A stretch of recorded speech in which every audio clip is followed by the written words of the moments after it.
আয়াত ১৭। ওয়ামা তিলকা বিয়ামিনিকা ইয়া মূসা। অনুবাদ: আর হে মূসা, আপনার ডান হাতে সেটা কি? তাফসির ১ নং ফুটনোটের বিবরণ।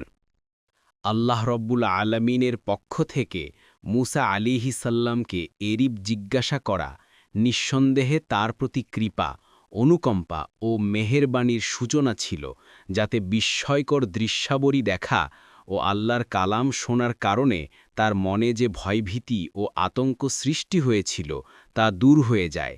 এটা ছিল একটা হৃদ্যতাপূর্ণ সম্বোধন। এছাড়া এ প্রশ্নের আরও একটি রহস্য এই যে, পরীক্ষণেই তার হাতের লাঠিকে একটি সাপ বা অজগরে রূপান্তরিত করার মুজিজা প্রদর্শন করা উদ্দেশ্য ছিল। তাই প্রথমে তাকে সতর্ক করা হয়েছে যে, আপনার হাতে কি আছে দেখে নিন। তিনি যখন দেখে নিলেন যে সেটা কাঠের লাঠি মাত্র, তখন একে সাপে রূপান্তরিত করার মুজিজা প্রদর্শন করা হলো। নতুবা মূসা আলাইহিসাল্লাম এর মনে এরূপ সম্ভাবনাও থাকতে পারত যে, আমি বোধহয় রাতের অন্ধকারে লাঠির স্থলে সাপই ধরে এনেছি। সুতরাং জ্ঞান লাভ করার বা জানার জন্য এ প্রশ্ন ছিল না।